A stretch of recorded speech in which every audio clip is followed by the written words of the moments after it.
Coming up next on the Jeff Crilley Show, we're going to talk all things leadership with Tracy Renee Williams. She is a keynote speaker and executive communications strategist. Her incredible journey just ahead.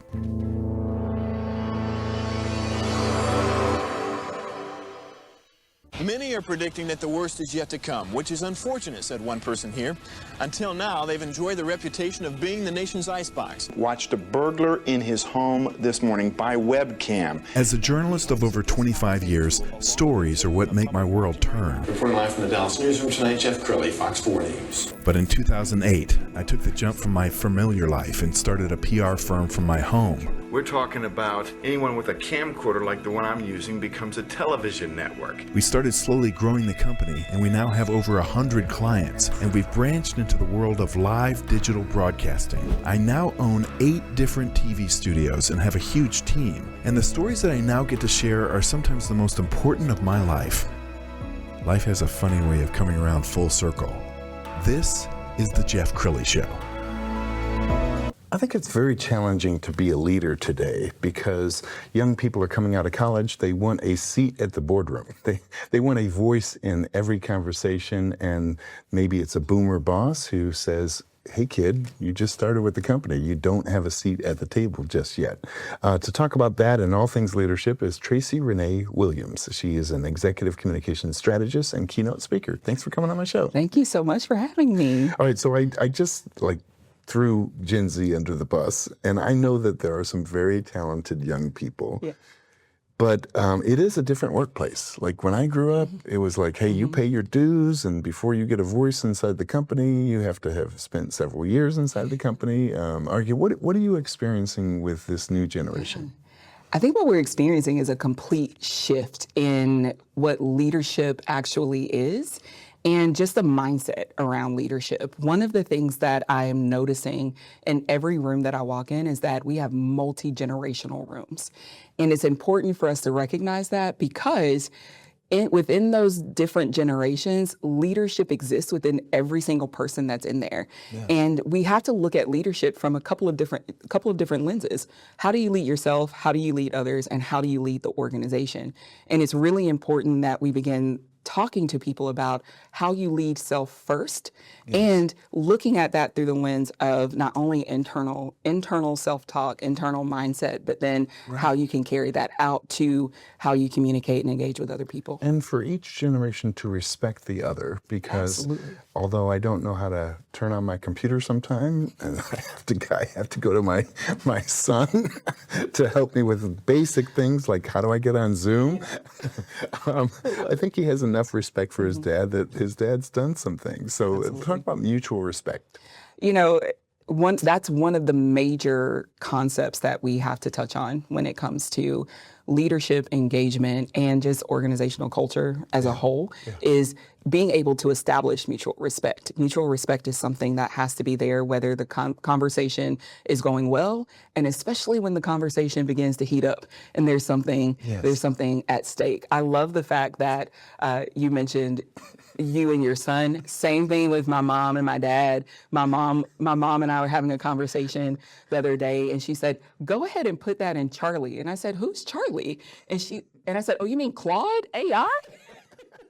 I said, "Okay, I'll do that." But I love the fact that we are having those types of conversations. Yes. And even though we're from different generations, regardless of the generation that you come from, there is wisdom from each generation that can be shared and passed along to others. Amen. Let's pull up your website. And if you scroll on the website, tell me about the audiences and the kinds of companies that you like to coach. Oh, first, I love clients and audiences where there is a willing to explore self first. A lot of times people will come to you and they will say, hey, something's going on with my team. Something's wrong with my organization. Yes. And I wrote a LinkedIn article one day and I was like, it's not them, it's you. Let's focus on you first. Yes. And when I have a client or I have an audience that's willing to be more introspective and understand more about self first, that's when we can really get somewhere. Yes. And even if they're a little hesitant to do that, I'm going to push them anyway and make them think about themselves. But it's also just the willingness to go along for that ride first that makes things really magical. And for leaders to understand what is their strength, because there was a time when I ran the company. I was in on every meeting, and I discovered I really don't like to run the company. I like to own the company. Yeah. So I hired my daughter and my head of operations to kind of run the thing day to day. And now I just do the fun stuff, like interviewing people like you. So talk about the importance of knowing what you're good at and delegating everything else. You know, I love this question because I think it's really important for people to lead from more of an abundance mindset than a mindset of deficit or scarcity. And so when you talk about leading from strengths, you're leading from those areas that you know you do really, really well. And then you have the awareness of the areas that you don't do so well. Yeah. I am not good at administrative things. That is why I had to have somebody come in and say, Tracy, did you post the actual post that you wrote on LinkedIn? So you have to be able to understand those areas that you're really strong in, but you also need to have an awareness of your strengths, because sometimes we can overdo our strengths. And when we overdo our strengths, people can see them as weaknesses. So that's where the self-awareness comes in. But also, when it's something that you don't do well, give that to someone else. That is their strength. And that might be their growth edge, that if you don't delegate it to them, you're keeping them from their own growth. And Tracy's an amazing speaker. I found a clip from her TEDx talk recently. Let's go ahead and roll that.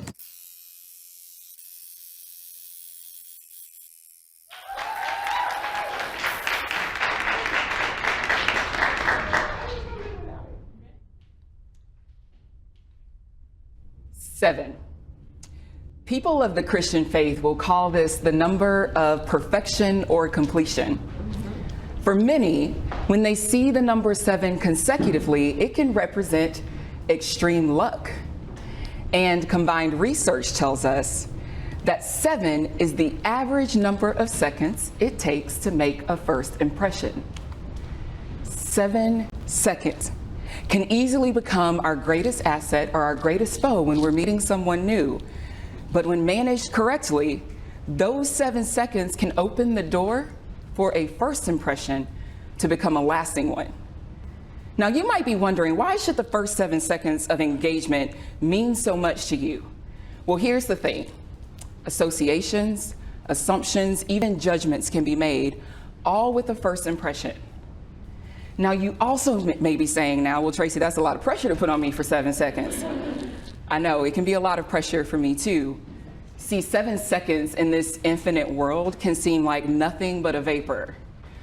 But I would venture to say that the journey to those 7 seconds is much longer and much more intentional than one might think.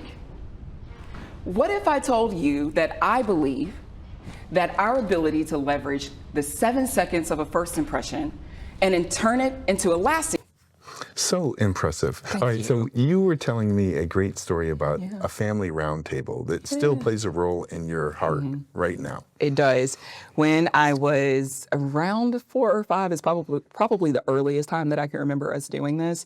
My family would sit down, my mom, my dad, myself, and my sister, and we would have family roundtable. This was a time for us to share what had gone on during our weeks, what we were thinking about, anything that we may not agree with our parents on, or we could ask for permission of something. And even if the decision was no from them, we at least had our voice heard. And that's something that I still carry with me today in how I approach the work that I do. Every voice deserves to be heard, even if you don't agree with what's being said. Every voice can shift perspective in the room. Yes. And because of the fact that we started at a table, I do believe that there is a place for everyone at the table. Yes. And sometimes you might not be invited, and that's okay. But I always ask, is this something that you feel like you do need to contribute to? And if so, how can we get you there? It's really important for me to ensure that people know it's not just your voice that should be in the room, but multiple perspectives, because we can all learn something from each other. And Tracy, great leaders will accept criticism. Absolutely. If you have a board of directors who all are yes men or yes women, you don't get anybody holding a mirror to you. Exactly. We've seen what that looks like in leadership when you don't have people who are willing to challenge you. And this, Patrick Lencioni talks about this in the 5 behaviors of a team, that you have to have trust first, but then because you have trust built, then you can actually engage in healthy conflict and healthy disagreement in a way that's not toxic and not one where you're focused on the people, but you're focused on the issue at hand, and leaders are willing to hear a challenge. That is the way we actually begin to push forward new ideas. We are able to embrace change in organizations when leaders are willing to accept feedback, criticism, and a challenge. That's so important. And what comes to mind is, there's commercials that people will run, and everybody is like, why would you run that commercial? There had to be a lot of people in the room to watch the commercial before you paid, $3 million to put it on the Super Bowl. Oh my gosh. But that tells me that they aren't really listening to their team or inviting their team to be critical. Either not inviting their team to be critical, or to go even a step further, you don't have the right people in the room to begin with. You don't have the diverse perspectives that are needed in order to challenge what's being produced or what's being pitched to you. I have friends who are in brand strategy and marketing, and we talk so much about why it's so important to have diverse perspective. And the same thing in organizational culture. A change that's being presented at executive level, if you haven't run that down the flagpole to people who are actually going to be experiencing it, how do you know it's actually going to work? So great leaders will say, I have this idea. Tell me why we shouldn't do it. Exactly. Tell me, here's my reasoning. So I have some reasoning for it, but also, what am I missing? What else do you see? How would you challenge this in a way or through a lens that maybe I'm not looking through? One of the things that I love to talk about with clients is how we all operate by different rules. I mean, when you think about in 2019, Twitter went crazy because the card makers of Uno said you can't place a draw 4 on top of another draw 4. And everybody was like, what do you mean? How are you going to tell me? And somebody even tweeted, as for me and my house, we are going to drop a draw 4 on top of another one. And all I kept thinking was, you're telling the makers of the game that their rules aren't correct. And how many of us are operating by different rules every single day, and we don't know what they are, but then when somebody challenges you, you say, your rules are wrong. They're not wrong, they're just different. And we have to understand that people bring different rules, different perspective, and we need to be willing to at least hear them out in order to know what we should move forward with. I found a video off of your Facebook page. Let's go ahead and put this on the screen. Now, I want you to just kind of narrate it. What are we looking at? So this was actually a year in retrospective for me at the end of 2025.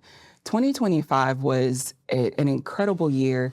I started my business in 2022, and it took really until 2025 for me to really get into the zone of all of the work that I could do. And a lot of people know me as a communication coach. They know me as a facilitator, but they don't know me truly as a moderator, a speaker, somebody who can bring out stories for other people. And I wanted to be able to share that with my audience because it's so important to me to not only be able to coach and facilitate and lead others, but also be willing to help others share their stories as well. How would you describe your own coaching style?